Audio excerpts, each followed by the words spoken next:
Bonjour, je suis Sophie, parisienne de naissance et melbournienne d'adoption. Maman d'un petit bilingue de 8 ans et prof de français indépendante, j'ai créé mon podcast Francophone Down Under pour aider d'autres parents comme moi à soutenir et encourager leurs enfants bilingues dans l'apprentissage du français. Je vous propose donc des épisodes d'astuces pratiques, d'autres qui nous permettront de développer nos connaissances sur l'éducation bilingue, en alternance avec des interviews d'acteurs de la communauté francophone d'Australie.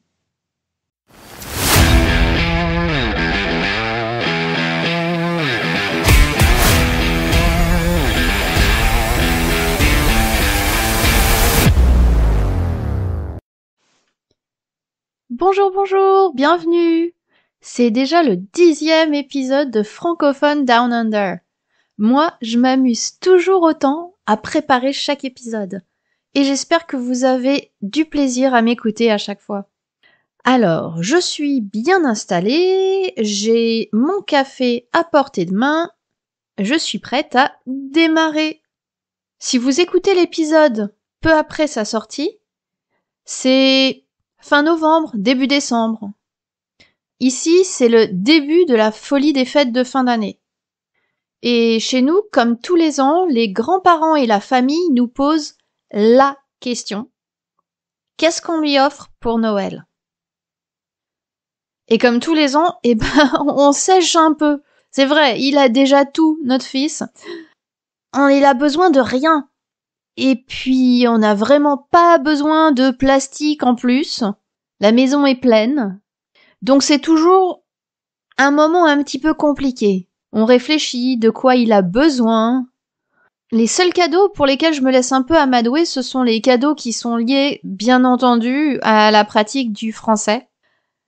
Mais je peux vous dire que dans la famille, ils en ont marre que je leur dise « Oh bah vous pouvez offrir des livres !» Bon, en plus, maintenant que mon fils grandit, c'est sûr qu'il développe ses propres goûts en matière de lecture et ça devient de plus en plus compliqué de lui acheter des livres, de choisir des livres à sa place. Donc maintenant, c'est moi qui achète les livres parce que je connais ses goûts. Et si d'ailleurs vous cherchez des livres sans vous ruiner, je vous renvoie à l'épisode numéro 2 du podcast pour lire en français sans se ruiner et à l'épisode 5 si vous cherchez des livres d'occasion. Voilà. Et en ce qui concerne l'épisode d'aujourd'hui, je vous ai préparé la liste au Père Noël des cadeaux pour petits francophones en Australie et ailleurs. Alors, on va commencer par les tout petits. Les petits, en fait, c'est hyper facile. Déjà parce qu'ils sont contents avec pas grand-chose. Vous pouvez leur offrir un tube en carton de papier toilette, un caillou, ou une boîte en carton et ils seront tout aussi contents en fait, donc ça c'est génial. Mais si vraiment la famille insiste pour leur offrir des cadeaux, c'est facile. Pour les petits francophones, un des meilleurs types de cadeaux, c'est les jouets qui font du bruit.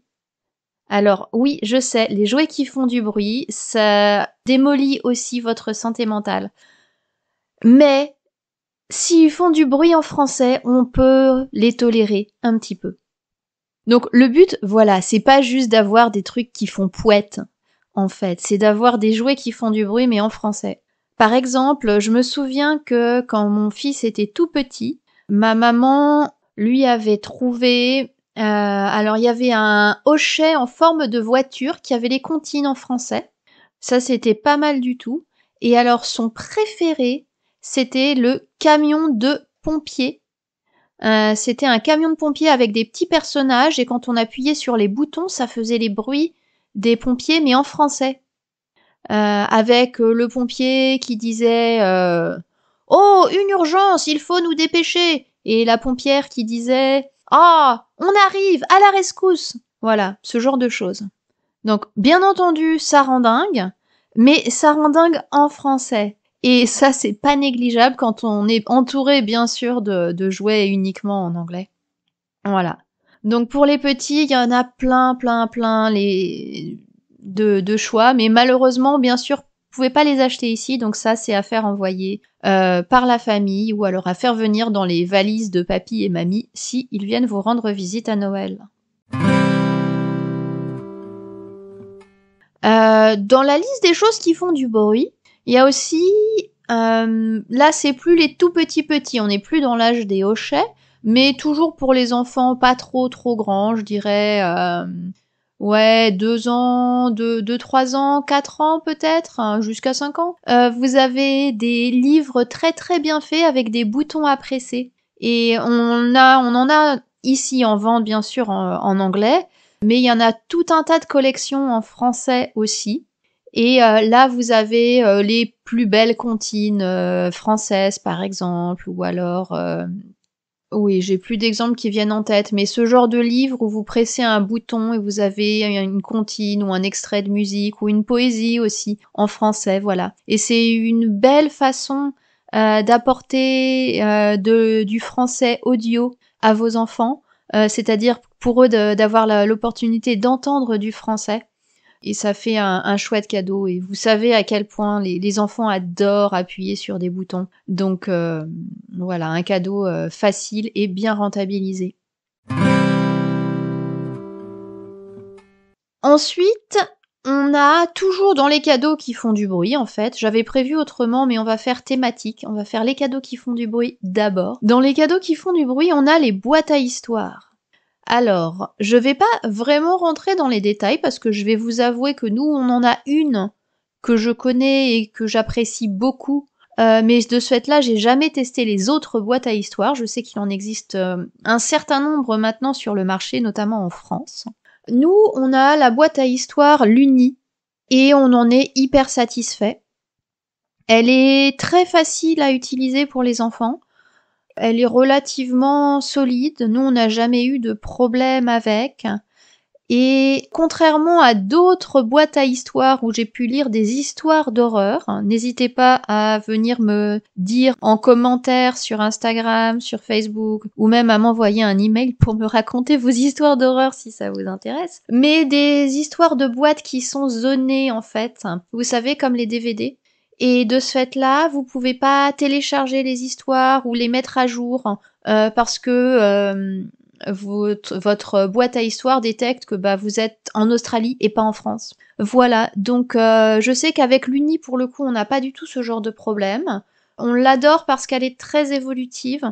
En fait, le principe, c'est une boîte avec il y a 2 boutons à tourner et 3 boutons à appuyer. Et en fait, l'enfant sélectionne une histoire en tournant le bouton et en appuyant sur des boutons pour dire OK. Et sur la Luni, vous branchez la Luni sur votre ordinateur, pardon. Mais je pense que ça peut se faire aussi sur le téléphone ou tablette. Il faut que ce soit branché. Et là, vous téléchargez les histoires, donc ça passe par câble, à partir d'une app ou à partir du site web. Alors, le seul inconvénient de cette boîte à histoires, comme toutes les boîtes à histoires, j'imagine en fait, c'est que il faut payer pour rajouter des histoires. Alors, je crois que, par exemple, il y a d'autres boîtes où vous achetez ces genres des petits personnages et vous les posez sur la boîte et la boîte raconte des histoires. Ou alors vous mettez des cartes à l'intérieur et la boîte raconte l'histoire de la carte. Donc la Luni, non, toutes les histoires sont à l'intérieur de la boîte. C'est comme un iPod en fait. Oui, vous êtes probablement autour de ma génération, vous savez, vous avez tous eu un iPod. Quand c'est sorti, c'était le must du must. Voilà, c'est un genre d'iPod, en fait, mais pour les petits. Et donc, oui, les histoires, il faut les importer sur la boîte, il faut les acheter. Si vous les achetez à l'unité, ça peut commencer à vous coûter un peu cher. Mais c'est là où vient le deuxième cadeau. La deuxième idée de cadeau liée à cette boîte, c'est que vous pouvez aussi prendre un abonnement. Et nous, on fait ça. On a un membre de la famille qui paye l'abonnement pour l'année. Et tous les mois, l'enfant a le droit de choisir une nouvelle histoire parmi toutes les histoires qui sont disponibles. Donc, il choisit une nouvelle histoire à rajouter sur sa boîte à histoires. Et ça vous ramène en fait le prix des histoires à, je crois, 7 euros au lieu de les payer 10, 12 euros l'unité, ce qui est un petit budget, je reconnais. Donc là, non, ça rabaisse le prix de l'histoire. Et en fait, il y a des albums qui sont assez courts, mais il y a aussi des albums qui sont très longs. Parfois, vous pouvez vous retrouver avec plus de 2 heures de contenu à écouter. Donc c'est quand même hyper rentable. Et c'est vrai que maintenant, je crois que ça fait presque 2 ans qu'il l'a, donc il commence à avoir une petite collection d'albums. On doit avoir, presque 24 albums. Et puis l'Uni aussi parfois fait des promos, donc ça permet de récupérer des albums à prix un peu plus doux. Voilà. Alors, un autre bémol avec la Luni, c'est que vous ne pouvez pas la commander vous-même et vous la faire livrer en Australie. Il va falloir que ce soit quelqu'un de France qui vous l'envoie, parce que pour des raisons de douane, je crois. Mais vous pouvez pas vous la faire la commander par exemple sur Fnac.com ou même sur le site de l'Uni. Je crois pas qu'ils livrent en Australie, mais vous pouvez la faire envoyer par la famille, bien sûr. D'ailleurs, je tiens à préciser, je suis pas du tout affiliée. Je recommande juste parce que j'aime beaucoup ce produit et j'aime beaucoup la qualité. Et donc l'avantage de la boîte à histoire, que ce soit l'Uni ou une autre d'ailleurs, c'est que vous avez du français oral pour votre enfant. Ça l'expose à des voix différentes, des accents différents, et sans que vous ayez besoin de lire. Alors, il y a les livres audio aussi. Effectivement, là je vous parle des boîtes à histoire, mais vous pourriez aussi fonctionner avec une tablette sur laquelle vous installez une app pour lire des livres audio. Et là, c'est pareil, ça peut faire un chouette cadeau. J'imagine qu'avec certaines apps de livres audio, vous pouvez prendre des abonnements ou alors on peut vous offrir des crédits pour acheter des livres. Donc voilà, ça peut être une possibilité de cadeau facile pour la famille, rien à envoyer physiquement, mais des crédits pour avoir accès à un livre audio ou à une histoire. Donc ça, c'était les cadeaux qui font du bruit. Et pour terminer les cadeaux qui font du bruit, on peut quand même rajouter les bons vieux CD, parce que les CD, ils ont le mérite de pouvoir être lus n'importe où dans le monde.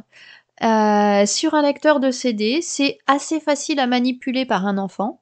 Ça demande pas nécessairement aux parents d'être présents une fois qu'on leur a montré qu'il fallait pas s'amuser à sauter sur les CD ou à dessiner dessus parce que sinon ça fonctionne plus, bien entendu. Donc voilà, les CD en français, ça peut être soit des CD d'histoire, parce que ça existe, il y en a plein, ou alors des CD de musique aussi.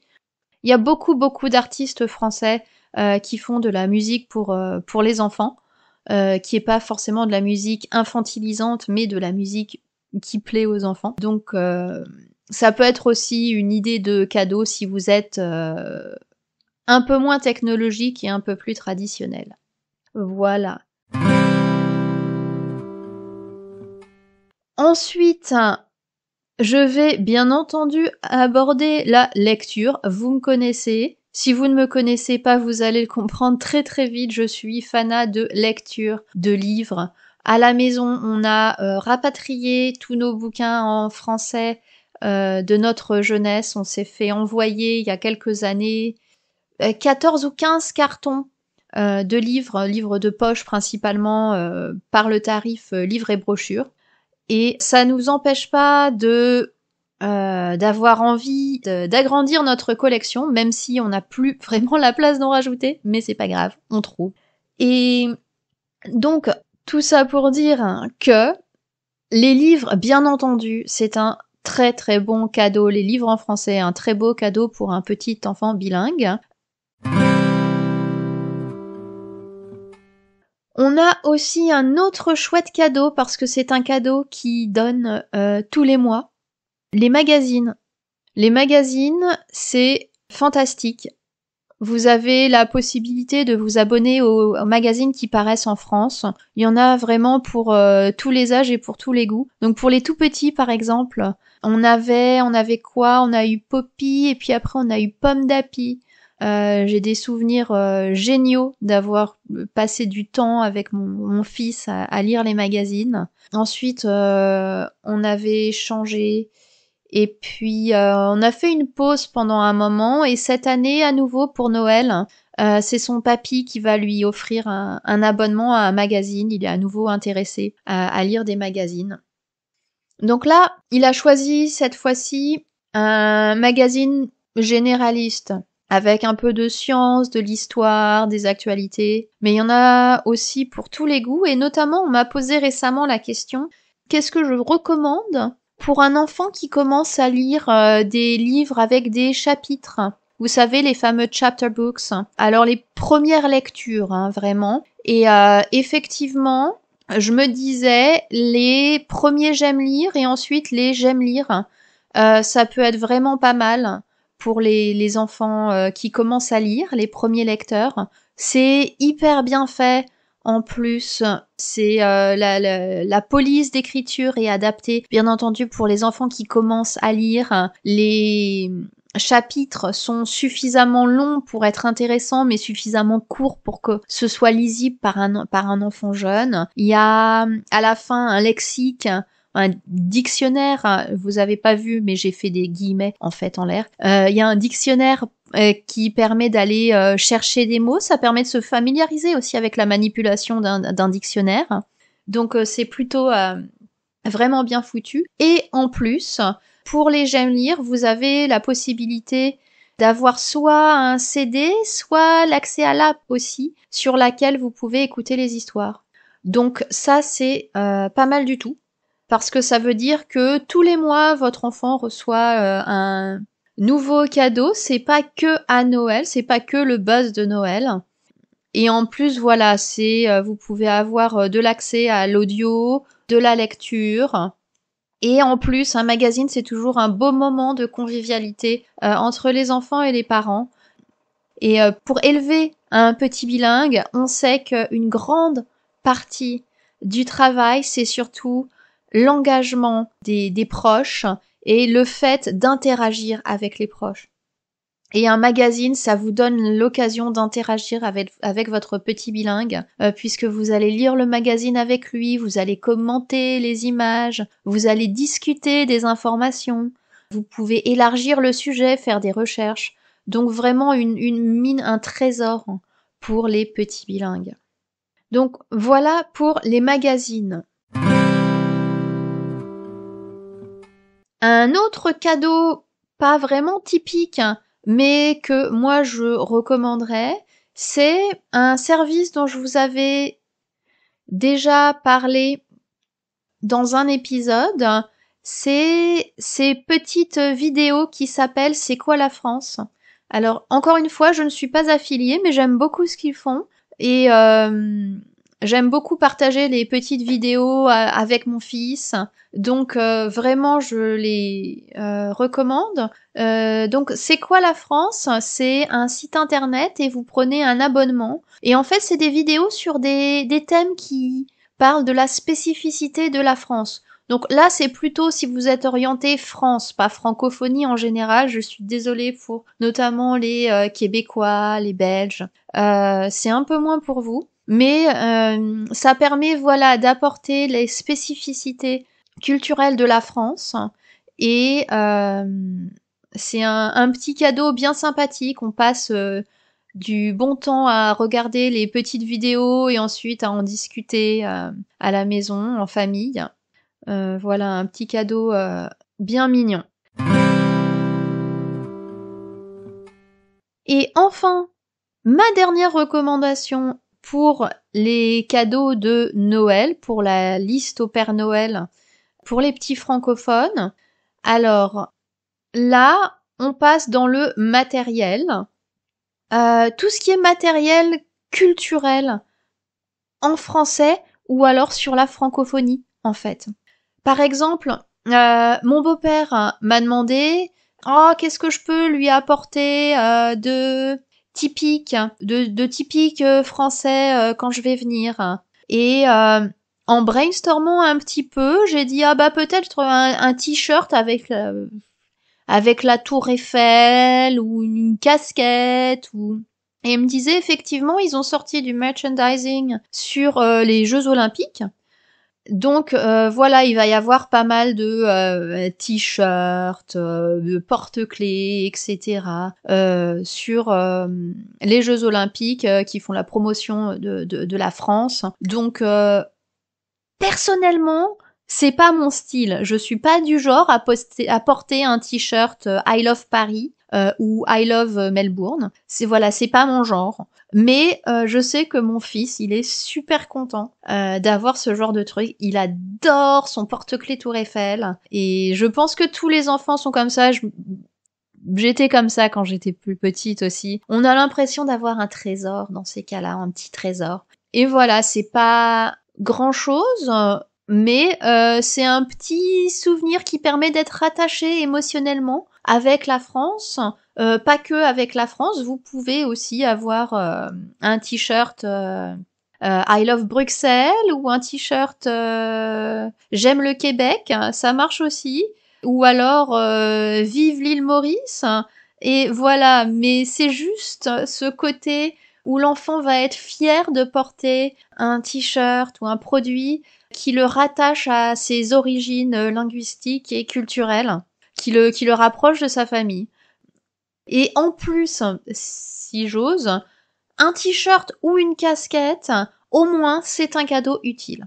Voilà, parce que c'est quelque chose que l'enfant va porter, c'est pas un morceau de plastique qui pourrit dans un coin inutilisé. Bon, le porte-clés, ça peut être utile aussi éventuellement. Bref, vous voyez sûrement ce que je suis en train de vous dire. Toute dernière idée cadeau à rajouter sur la liste au Père Noël des cadeaux pour les petits bilingues francophones, ce sont des cours de français ou des classes de français pour les petits bilingues. Et j'en profite d'ailleurs pour vous annoncer que nous aurons de nouveaux groupes qui vont ouvrir à la rentrée après les vacances de Noël. Et que donc si vous cherchez pour votre petit bilingue une opportunité de pratiquer le français dans une ambiance décontractée et tout en s'amusant, n'hésitez pas à me contacter et on en discute. Voilà, donc faites offrir des cours de français pour Noël.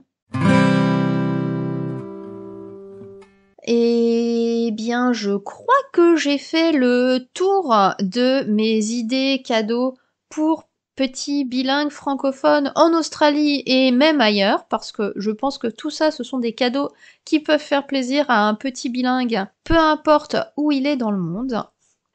J'espère que je vous ai donné des idées. N'hésitez pas à me le dire. Vous pouvez laisser des commentaires sur la plateforme sur laquelle vous m'écoutez. Vous pouvez aussi laisser des étoiles ou des cloches ou des likes. Je sais pas comment ça fonctionne sur toutes les plateformes. Mais voilà, vous pouvez dire que vous aimez mon contenu et vous pouvez aussi venir m'en parler sur les réseaux sociaux ou par email.